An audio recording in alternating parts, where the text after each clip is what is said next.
അടുത്ത് നമുക്ക് diagnostic evaluation നോക്കാം. ഡയഗ്നോസ്റ്റിക് ഇവാലുവേഷനകത്ത് എല്ലാ കണ്ടീഷനിലും ഫസ്റ്റ് നമുക്ക് എഴുതേണ്ടതാണ് ഹിസ്റ്ററി കളക്ഷനും ഫിസിക്കൽ എക്സാമിനേഷനും. അത് ഈച്ച് ആൻഡ് എവറി കണ്ടീഷൻസിൽ നമുക്കുണ്ട് ചെയ്യുന്ന ഒരു ഇവാലുവേഷനാണത്.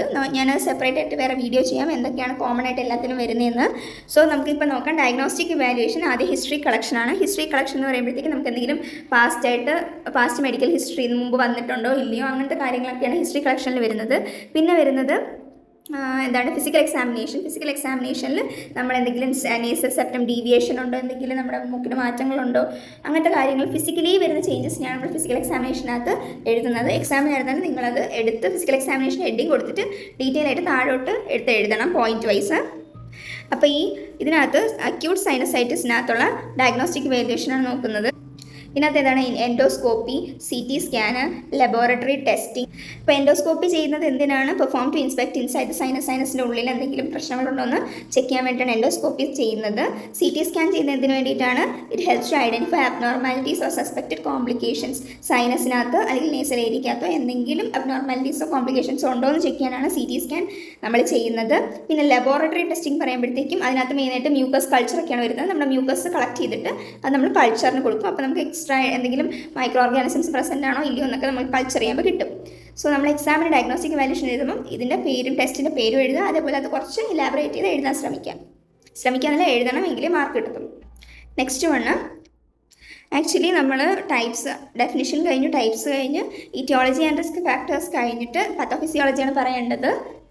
പക്ഷേ ഞാനിപ്പോൾ അതിൻ്റെ ഡിഫറൻസ് വെച്ചിട്ട് ഓർഡറായിട്ട് എല്ലാം ഒരുമിച്ച് പറഞ്ഞു എന്നേ ഉള്ളൂ. അതിൻ്റെ കറക്റ്റ് ഓർഡർ ഞാൻ വേറൊരു വീഡിയോയിൽ ഏതൊക്കെയാണ് ആദ്യം എഴുതേണ്ടത് രണ്ടാമത് എഴുതേണ്ടതെന്ന് ഞാൻ വേറെ വീഡിയോ ചെയ്യാം. സോ നെക്സ്റ്റ് നമുക്ക് പത്തോഫിസിയോളജി നോക്കാം. പത്തോഫിസിയോളജി എന്ന് പറയുമ്പോൾ പത്തോഫിസിയോളജി എന്ന് പറയുമ്പോഴത്തേക്ക് നമുക്ക് എങ്ങനെ ഈ ഒരു കണ്ടീഷൻ വന്നു എന്ന് അറിയാൻ വേണ്ടിയിട്ടാണ് നമ്മൾ പത്തോഫിസിയോളജി എഴുതുന്നത്.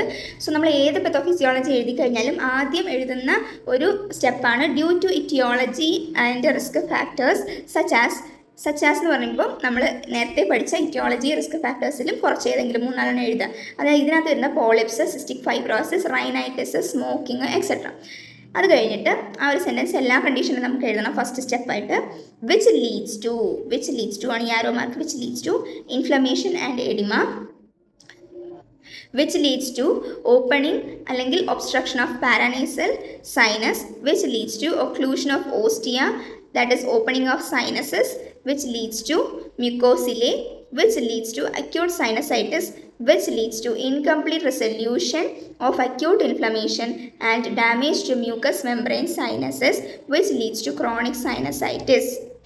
സോ ഇതിനകത്ത് നമ്മൾ പറയുന്നത് വെച്ച് കഴിഞ്ഞാൽ നമ്മുടെ ഇറ്റിയോളജി റിസ്ക് ഫാക്ടേഴ്സ് ആയിട്ടുള്ള സ്മോക്കിങ്ങും റൈനൈറ്റിസും ഇതൊക്കെ കാരണം നമുക്ക് എന്തുണ്ടാകും? ഇൻഫ്ലമേഷൻ അല്ലെങ്കിൽ എഡിമ ഉണ്ടാകും, അല്ലെങ്കിൽ നീർക്കെട്ടൊക്കെ ഉണ്ടാകും. അപ്പോഴത്തേക്കും നമ്മുടെ പാരനൈസൽ സൈനസസ്, നമ്മൾ നേരത്തെ പറഞ്ഞ സൈനസസ് അവിടെ ഒബ്സ്ട്രക്ഷൻ സംഭവിക്കും. ഒബ്സ്ട്രക്ഷൻ സംഭവിച്ചു കഴിയുമ്പോഴത്തേക്കും നമ്മുടെ സൈനസിനകത്ത് ഓപ്പണിങ്, നമ്മുടെ നോസിനകത്തുള്ള നമ്മുടെ നേസൽ പാസേജസ് അല്ലെങ്കിൽ നമ്മുടെ സൈനസസ് ഒക്കെ ഫുൾ ഓപ്പൺ ആവും. അതിനാണ് ഒക്ലൂഷൻ ഓഫ് ഓസ്റ്റിയ എന്ന് പറയുന്നത്. പിന്നെ വിച്ച് ലീഡ്സ് ടു മ്യൂക്കോസിലെ എന്ന് വെച്ചാൽ filling of mucus in sinus. നമ്മുടെ സൈനസിൻ്റെ ഉള്ളിൽ മ്യൂക്കസിന് നേരത്തെ പറഞ്ഞു മ്യൂക്കസ് ഫില്ലായിട്ടിരിക്കും. ആ ഒരു നമ്മുടെ സൈനസിൻ്റെ ഉള്ളിൽ ഫുള്ളും മ്യൂക്കസ് ഇങ്ങനെ അടിഞ്ഞു കൂടിയിരിക്കുന്ന ആ ഒരു കണ്ടീഷനെയാണ് നമ്മൾ മ്യൂക്കോസിലെ എന്ന് പറയുന്നത്. നമ്മളെ സൈനസിനകത്ത് മ്യൂക്കസ് ഫില്ല് ചെയ്യുമ്പോൾ നമ്മൾ മ്യൂക്കോസിലെ എന്ന് പറയും. അതേപോലെ എംബൈമ എന്നും പറയും. എംബൈമ എന്ന് വെച്ച് കഴിഞ്ഞാൽ നമ്മൾ ഈ പറഞ്ഞ പോലെ സൈനസിനകത്ത് നമ്മുടെ മ്യൂക്കസിന് പകരം പസ് എന്ന് പറഞ്ഞു കഴിഞ്ഞാൽ പഴുപ്പ് ഫോം ചെയ്യുന്ന അല്ലെങ്കിൽ കളക്ട് ചെയ്ത് അവിടെ ഫില്ലായിട്ടിരിക്കുന്ന കണ്ടീഷനാണ് നമ്മൾ എംബൈമ എന്ന് പറയുന്നത്. വിച്ച് ലീഡ്സ് ടു എന്താണ്? Acute sinusitis. ഇനി അക്യൂട്ട് സൈനസൈറ്റിസ് കഴിഞ്ഞിട്ട് എന്ത് സംഭവിക്കുക? അത് നമ്മൾ പറഞ്ഞു അടിക്കടി അക്യൂട്ട് സൈനസൈറ്റിസ് വരും. അതിനുശേഷമാണ് ക്രോണിക് സൈനസൈറ്റിസ് ആയിട്ട് മാറുന്നതെന്ന് പറഞ്ഞു. അപ്പോൾ ഇതിനിടയ്ക്ക് ഒരു സ്റ്റെപ്പ് കൂടെ ഉണ്ട്. Incomplete resolution of acute inflammation അല്ലെങ്കിൽ ഡാമേജ് ടു മ്യൂക്കസ് മെംബ്രെയിൻ. അപ്പോൾ നമ്മൾ അടിക്കടി ഇതേപോലെ അക്യൂട്ട് സൈനസൈറ്റിസ് വന്നു കഴിഞ്ഞാൽ നമ്മുടെ മ്യൂക്കസ് മെംബ്രെയിൻ സൈനസസ് ഒക്കെ ഡാമേജ് ആയിട്ട് നമുക്ക് എന്താണ് ക്രോണിക് സൈനസൈറ്റിസ് ആയിട്ട് മാറും. സോ ഇത് നേരത്തെ ഞാൻ എക്സ്പ്ലെയിൻ ചെയ്തതാണ് ക്ലിനിക്കൽ മാനിഫെസ്റ്റേഷൻസ്. അത് നിങ്ങൾക്ക് വേണമെങ്കിൽ വായിച്ച് നോക്കാം. അക്യൂട്ടും ഉണ്ട്, അതേപോലെ ക്രോണിക്കും ഉണ്ട്. പിന്നെ വരുന്നത് ഡയഗ്നോസ്റ്റിക് ഇവാലുവേഷൻ, അതും ഞാൻ എക്സ്പ്ലെയിൻ ചെയ്തതാണ്. പിന്നെ ക്രോണിക് സൈനസൈറ്റിസിൻ്റെ അക്യൂട്ട് സൈനസൈറ്റിന് രണ്ടും ഉണ്ട്. പിന്നെ നമ്മൾ മെഡിക്കൽ മാനേജ്മെൻറ്റ്, ഇതെല്ലാം കഴിഞ്ഞിട്ടാണ് നമുക്ക് മാനേജ്മെൻറ്റ് വരുന്നത്. മാനേജ്മെൻറ്റ് എന്ന് പറയുമ്പോൾ അതിനകത്ത് മെഡിക്കൽ മാനേജ്മെൻറ്റ് വരാം, സർജിക്കൽ മാനേജ്മെൻറ്റ് വരാം, അതേപോലെ ഡയഗ്നോസിസ്, നഴ്സിംഗ് ഡയഗ്നോസിസും വരാം.